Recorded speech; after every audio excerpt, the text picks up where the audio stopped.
Assalamualaikum warahmatullahi wabarakatuh. Saya Sevia Rista Wulandari dengan NIM 2101040015 kelas PPSI 1A akan mempresentasikan hasil pekerjaan mandiri saya yang berjudul Sosiolinguistik. Pertama ada pengertian dari sosiolinguistik.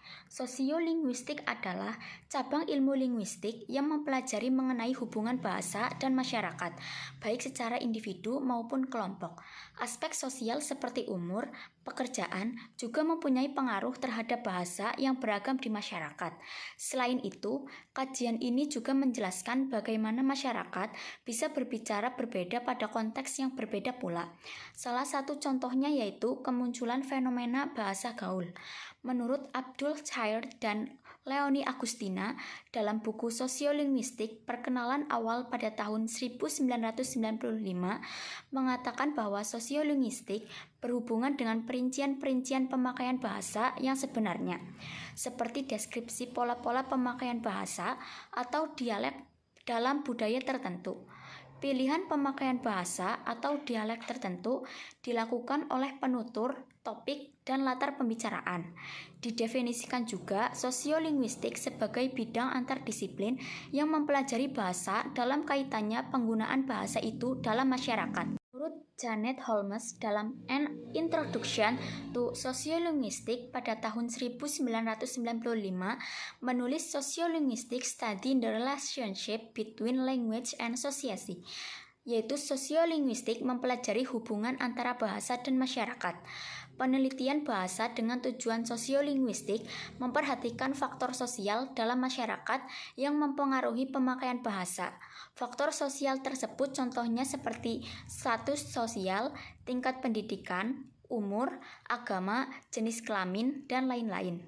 Tidak hanya itu, bahasa yang digunakan umumnya dipengaruhi oleh faktor situasional seperti siapa yang berbicara, bagaimana untuk bahasanya, kepada siapa, di mana, kapan, dan mengenai masalah apa. Bahasa dalam studi sosiolinguistik tidak hanya dipandang sebagai struktur saja, tetapi juga dipandang sebagai sistem sosial, sistem komunikasi, dan bagian dari kebudayaan. Pendekatan sosiolinguistik berkaitan dengan penyelidikan hubungan antara bahasa dan masyarakat dengan tujuan mencari pemahaman tentang struktur bahasa dan bagaimana bahasa dalam komunikasi tersebut berfungsi. Objek kajian linguistik adalah bahasa, sementara itu objek kajian sosiologi bahasa adalah manusia, sebagai anggota masyarakat yang berinteraksi satu dengan yang lainnya melalui bahasa. Masalah utama yang dibahas atau dikaji dalam sosiolinguistik antara lain mengkaji bahasa dalam konteks sosial dan kebudayaan. Yang kedua, menghubungkan faktor-faktor kebahasaan, ciri-ciri dan ragam bahasa dengan situasi serta faktor-faktor sosial dan budaya. Yang ketiga, mengkaji fungsi-fungsi sosial dan penggunaan bahasa dalam masyarakat. Ragam bahasa.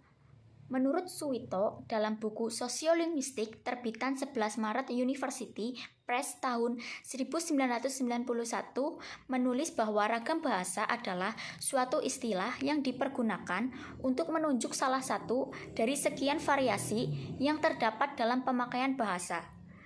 Marin Jost dalam buku yang sama memerinci ragam bahasa seperti berikut. 1. Ragam beku atau frozen merupakan ragam bahasa yang resmi untuk situasi yang khidmat dalam upacara-upacara resmi. Yang kedua, ragam resmi atau formal merupakan ragam bahasa yang dipakai dalam pidato-pidato resmi, rapat dinas, surat-surat dinas, dan lain-lain. Yang ketiga, ragam usaha atau konsultatif merupakan bahasa untuk transaksi bisnis, rapat-rapat di dunia usaha. Yang keempat, ragam santai atau casual merupakan ragam bahasa untuk kegiatan yang sifatnya santai dan rileks. Yang terakhir, ragam akrab atau intimate merupakan ragam bahasa untuk pergaulan rumah tangga atau antar anggota keluarga. Sementara menurut Mustalkin membagi ragam bahasa dalam 3 jenis, yaitu yang pertama, ragam bahasa dilihat dari segi sarana pemakaiannya, yaitu ragam lisan dan ragam tulisan. Yang kedua, ragam bahasa dilihat dari situasi. menjadi ragam resmi atau ragam formal, serta ragam tak resmi atau ragam informal. Yang ketiga, ragam bahasa dilihat dari bidang pemakaian bahasa yang berbeda. Jadi, kesimpulannya, ragam bahasa merupakan variasi pemakaian bahasa dalam suatu masyarakat yang berbeda-beda dan disesuaikan dengan situasi serta kondisi masyarakat tertentu. Selanjutnya yaitu pemilihan kata. Kata adalah salah satu unsur bahasa yang penting. Pilihan kata yang tidak tepat selain dapat menyebabkan ketidakefektifan bahasa, juga dapat mengganggu kejelasan informasi yang disampaikan dan kesalahpahaman. Pilihan kata sering disebut diksi. Diksi jauh lebih luas maknanya daripada jalinan kata. Zainal Arifin dan Amran Tasai dalam buku Cermat Berbahasa Indonesia untuk perguruan tinggi yang diterbitkan oleh Akademika Presindo tahun 2000 menulis bahwa diksi mempunyai maksud memilih kata yang tepat untuk menyatakan sesuatu. Yang selanjutnya ada variasi bahasa. Variasi bahasa merupakan salah satu fenomena sosiolinguistik. Variasi bahasa terjadi adanya aspek kemasyarakatan dalam berbahasa. Variasi bahasa timbul dan tidak tutur masyarakat. 5 variasi bahasa dalam sosiolinguistik. Yang pertama idiolek, yang kedua dialek, yang ketiga tingkat tutur, keempat ragam bahasa, dan yang terakhir register. 1. Idiolek. Idiolek merupakan variasi bahasa yang bersifat individual. Variasi tersebut hanya terjadi pada satu orang dan berbeda dengan orang lain. Idiolek dapat dicirikan dari warna suara seseorang. Biasanya hanya dengan mendengar warna suara itu, kita dapat tahu siapa yang berbicara. Yang kedua ada dialek. Dialek merupakan variasi bahasa yang ada pada suatu wilayah tertentu dan seringkali menjadi ciri asal penutur. Kelas sosial juga dapat mengakibatkan dialek yang berbeda.